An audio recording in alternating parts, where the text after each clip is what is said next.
picture this. You have spent years, I mean, maybe a full decade, building an absolutely incredible B2B product. Oh yeah, we see this all the time. Right. Let's say it's a state-of-the-art enterprise resource planning platform. Your functionality is just unmatched. And the user interface is probably flawless, right? Exactly. The innovation you bring makes the legacy systems out there look like they're, I don't know, running on dial-up. Any prospect who actually gets to a demo is instantly sold. Because the product speaks for itself. It really does. But here is the agonizing reality for so many of you out there leading B2B revenue teams. Your website is completely buried. Yeah, sitting somewhere on page 3 of the search results where nobody ever looks. Yes. Meanwhile, your competitors, the ones with those clunky, outdated 10-year-old platforms that crash twice a week, they're sitting comfortably at the very top of page 1. Scooping up all the qualified pipeline. It's incredibly frustrating. Beyond frustrating. You know, you've invested in content, the user experience is slick, but your pages are just stalling. And, well, why is that? Because search engines don't inherently know you have the best product. They don't evaluate code elegance. They evaluate risk. That's a great way to put it. They evaluate risk. Right. It's the core tension in the digital age. Search engines are fundamentally risk-averse systems. They just want to serve users the safest, most reliable answer. So you can have the most innovative software in the world, but if your website lacks that invisible currency of trust... The algorithm simply won't care. They need a quantifiable way to measure your credibility before they hand over that top spot. And that brings us to the mission of our deep dive today. We are unpacking domain authority, specifically looking at how this metric operates right now in 2026. It's going to be a fun one. Oh, absolutely. We're going to look under the hood at the mechanics of digital trust, dismantle some deeply ingrained industry myths that are probably bleeding your marketing budget right now, and explore the sustainable architectures you need to actually drive qualified pipeline. Because if you want to solve the problem of being outranked by inferior products, you really have to deeply understand the mechanics of the metric the industry uses to benchmark credibility. Okay, so let's unpack this. We all know domain authority, or DA, is that 1 to 100 score originally developed by Moz. It estimates a website's ranking potential. Right, but we need to move past that elementary definition today. Exactly. As marketing leaders, we need to understand the math behind the metric. And the most critical piece of math to understand is that the 1 to 100 scale is logarithmic. It's not linear. Okay, wait. For those of us who haven't taken a math class in a while, what does logarithmic mean in this context? Basically, moving from a DA of 20 to 30 is a relatively straightforward operational task.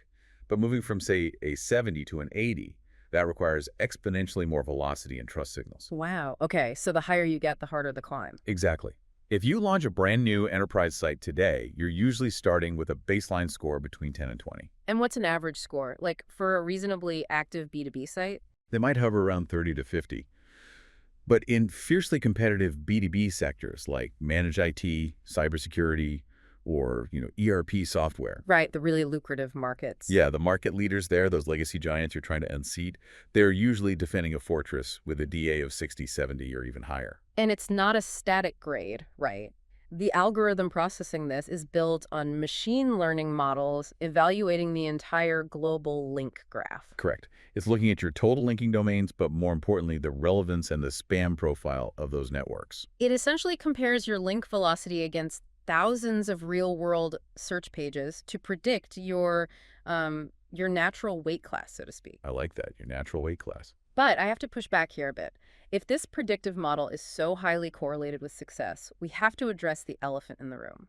There is this pervasive assumption that DA is literally hard-coded into Google's ranking algorithm. Oh man. Myth number 1. It is a very common assumption, but it is fundamentally incorrect. Wait, really? Google doesn't use it at all? Google does not use the Moz DA score or any third-party metric in its algorithm. Domain authority is entirely a third-party predictive tool.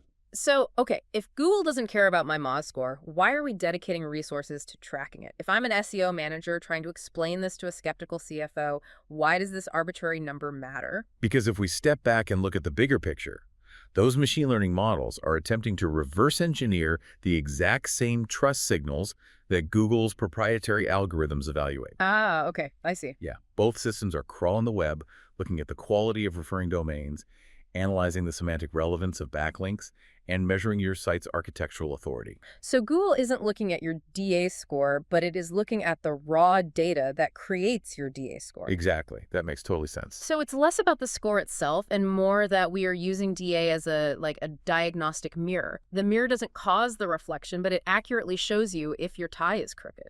That's a highly accurate way to frame it. We're using DA as a mirror to measure our SEO strength against competitors, not as the actual fuel for the engine. Right. It's the most reliable proxy we have for digital trust. So the logical next question becomes, how do we actually manufacture that trust? Well, because DA is primarily a measure of your site's link profile, we have to look at your growth engine. And historically, the growth engine conversation usually stops at, write good content and wait. Which is terrible advice if you were trying to unseat a DA70 competitor. Yeah. Waiting isn't a strategy. Definitely not. In the eyes of a search engine, every quality link from a trusted, relevant domain is essentially a cryptographic signature of trust. It's another established entity vouching for your software. But we know algorithms in 2026 are incredibly sophisticated. We aren't just dropping links in random forums anymore. Far from it. So what are the tactics required to earn these signatures of trust today? They have to be highly targeted. You might be leveraging digital PR like conducting original proprietary research. Give me an example of what that looks like for a B2B company. Sure. Say you deploy a comprehensive survey to 500 supply chain managers about integration failures, and then you share those raw, anonymized data sets with major tech journalists. Because journalists constantly need data, and when they cite your data, they have to link to the source. Precisely. You are providing immense value to them in exchange for a high-authority citation. That makes a lot of sense. What about broken link building? Does that still work? It does, but the 2026 nuance here is crucial. In the past, you could find a dead link on an industry blog and offer just about any loosely related piece of content as a replacement. Just to get the backlink? Right. But today, the AI evaluating the link graph looks at semantic match.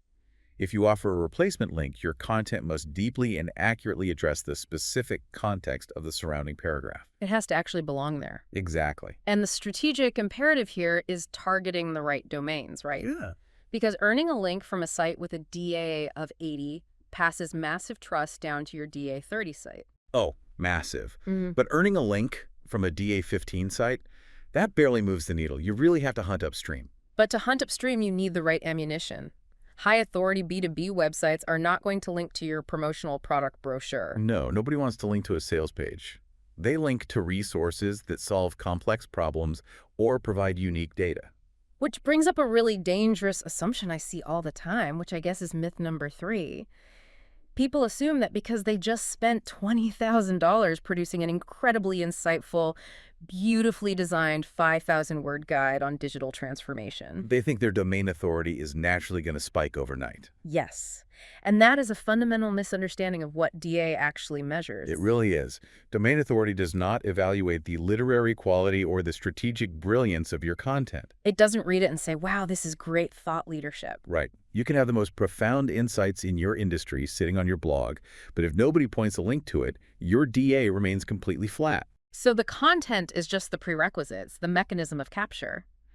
But the algorithm has to rely on the human behavioral signal, the act of linking to validate it. Exactly. The human signal validates the semantic parsing. Content without links is just an echo chamber. And links without great content are impossible to earn organically. Okay, here's where it gets really interesting for me. Because building links, organically pitching journalists, doing these massive data reports, that is an incredibly slow, labor-intensive process. Oh, it takes a ton of time and resources. And if you are a B2B marketing leader with aggressive Q3 revenue targets, patience is usually in short supply. I hear this from executives all the time. What do they usually say? They say, we have a massive marketing budget. Why can't we just speed this up, go out and buy our way to a high DA using massive link networks or pay directories? Ah, myth number 2. This raises a huge question about risk management, and it's probably the most dangerous myth in the industry right now. Let's dismantle it. What happens if you just throw money at artificial link networks? It will violently backfire. Let's talk about the mechanics of that. Why does it backfire so predictably now compared to, say, 5 years ago? Because the anomaly detection engines powering modern search algorithms are operating at a level of pattern recognition that is honestly hard for humans to comprehend. Right. It's all AI-driven now. Exactly. If you take a chunk of budget and suddenly acquire 500 links from low-tier directories or irrelevant paid blogs, you aren't fooling anyone. The AI just immediately sees the spike. It analyzes the velocity of your link acquisition. It looks at the anchor text like, is it perfectly optimized with your exact target keyword every single time? And topical mismatch, right? Like, why is an ERP platform suddenly getting hundreds of links from overseas real estate directories? Spot on. Yeah. It spots the digital footprint of manipulation instantly.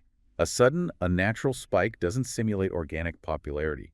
It mathematically flags as synthetic. And the penalty isn't just that your DA stalls out. Oh no. It can trigger a manual review by web spam teams or an algorithmic suppression that drops your entire domain out of the rankings. So you won't just be stuck on page 3. You could be entirely de-indexed, wiped off the map. You essentially bankrupt your digital trust trying to counterfeit the currency. Wow. I love that phrasing. You bankrupt your digital trust trying to counterfeit the currency. There really are no shortcuts here. None. You have to play the long game. All right, so we are playing the long game. We're investing in proprietary data, earning legitimate upstream links, doing PR the right way. But our sources highlight a critical vulnerability here. The technical foundation. Yes. All of that incredibly hard work, all that budget spent, can be completely neutralized if your website's infrastructure is flawed. It's so true. You can have the most robust backlink profile in your sector, but if the site's infrastructure is bleeding that equity, crawlers will just abandon your site. Instead of the old analogies about locked front doors, let's talk about how this actually functions technically. Let's talk about targeting weight classes. Okay, yeah. If you have a DA of 25 and your content team is writing pages optimized for massive, highly competitive head terms like, I don't know, best ERP software. Terms that sites with a DA of 85 are dominating. Exactly. You are essentially throwing your content into a black hole. That is a critical failure in on-page strategy. You absolutely have to map your keyword targeting to your current DA bandwidth. So if your trust score is in the 20s, what should you be targeting? You need to target long-tail, highly specific semantic queries, niche problems. Once you dominate those, you build the momentum and trust required to challenge the giants for the broader terms. Got it. And then there is the raw architecture of the site itself. In an era where AI is generating millions of pages a day, search engines are ruthlessly managing their crawl budget. Right, they only allocate a finite amount of computing power to map your site. So what happens if your tech stack is bloated? What's fascinating here is how technical efficiency directly impacts perceived authority. If you have heavy JavaScript, uncompressed hero images, or sluggish server response times, The crawler just runs out of budget and bails. it leaves. It assumes your site provides a poor user experience. And in B2B tech, things like HTTPS data security are foundational table stakes. So if your infrastructure is fragile, the trust passed from those hard-earned backlinks simply evaporates. Exactly. It's pouring water into a leaky bucket. Which brings us to a really interesting concept. Active defense. We've talked a lot about going out and getting good links. Proactive offense. What happens when bad links come to you? Right. Because the internet is messy. It is incredibly messy. Over time, your domain will inevitably accumulate spammy or completely toxic links. Like your content gets scraped by an automated bot network. Or you get caught up in a sketchy overseas link farm that you never even interacted with. It just happens. I call this digital guilt by association because search engines are basically mapping the neighborhoods of the internet. That's exactly how it works. Hmm. If your domain is consistently cited by known spam networks, the algorithm assumes you are part of that same ecosystem. It drags your authority down because your neighborhood looks compromised. You have to actively sever those ties. But here's the tricky part. How do you sever a tie if you don't control the external website? Right, you can't just email a bot network and ask them politely to remove a link. No, you have to handle it unilaterally through search engine protocols. Yeah. You use enterprise SEO tools to constantly audit your backlink profile. Looking for anomalies. Exactly. Links from sites with massive spam scores or entirely irrelevant domains. Once you isolate that toxic neighborhood, you compile those domains into a disavow file. And then you upload this text file directly to Google Search Console. Yes. So you are basically taking out a digital restraining order. You're telling the algorithm, hey, we acknowledge these links exist, but we disavow them. Do not factor them into our trust calculation. That is exactly what it is. And doing that proves to the search engines that you are actively monitoring the integrity of your digital footprint. It's a massive trust signal in itself. Right. It shows you refuse to benefit from manipulative tactics. So what does this all mean for the people actually running the business? If I'm a marketing leader taking this comprehensive strategy to the C-suite, we're auditing toxic links, mapping content, running PR. Telling them to trust the process isn't going to secure more budget. No, None at at all. all. We need to talk about diagnostic measurement and real ROI. You absolutely have to quantify the gap. You can't just look at your own DA score in a vacuum because an isolated number means nothing. Right, so you establish a baseline by benchmarking your domain against 3 to 5 direct competitors. Specifically the ones who are consistently outranking you for your core revenue-driving keywords. If they're sitting at a DA of 65 and you are at 40, you now have a quantifiable delta. You know exactly the scale of the link equity you need to acquire to compete in that arena. Exactly. And you use tools like Moz's Link Explorer or SEMrush's Authority Score to track that progress. And obviously, we monitor organic traffic alongside it. We're looking at Search Console, tracking impression growth, and actual pipeline generated. Because that's the real goal. Right. But let me ask you a practical troubleshooting question, because this happens to revenue teams all the time. Lay it on me. What if I'm looking at my quarterly dashboard and my organic traffic is steadily growing, we're getting more clicks, more leads, but my DA score is completely flat? Or what about the reverse? My DA is climbing, but traffic hasn't moved an inch. What is the disconnect? This is where we have to really interpret the diagnostic matrix. If your traffic is growing but your DA stalls, it usually indicates that your content strategy is highly effective, but you are only capturing low competition, long-tail search terms. So you're winning all the easy fights. Right. But to tackle the highly lucrative, high-volume keywords that drive real enterprise revenue, you're hitting a ceiling. You need to pivot resources from just writing more content into acquiring powerful links from higher authority domains. You have to break through that DA ceiling. The trust score dictates the ceiling of your keyword ambition. That is such a key takeaway. The trust score dictates the ceiling. And what if we look at the inverse? Your DA is climbing rapidly, maybe you had a great PR quarter, but your organic traffic is totally flat. That usually means your technical architecture is solid and your trust is high, but your on-page strategy is misaligned. Like you're targeting the wrong keywords. Or your content just isn't matching the search intent of your actual buyers. Yeah. You have the trust ammunition, but your targeting system is broken. Because the end goal isn't just to have a high Moz score so the marketing team can pat themselves on the back. It's the revenue generated by leveraging that trust efficiently. Which naturally brings us to the conversation around timelines. This is myth number 4, by the way. We have to set realistic expectations with the executive board. And this is where so many campaigns fall apart. Executive boards want to see return on ad spend in 30 days. But authority does not operate on an ad schedule. It takes 3 to 6 months of consistent, high-quality effort to start seeing meaningful compound gains in your score and your rankings. Because if trust could be built overnight, it wouldn't really be trust, would it? Exactly. The algorithm intentionally introduces latency to verify that your signals are legitimate and sustainable, not just a flash-in-the-pan manipulation.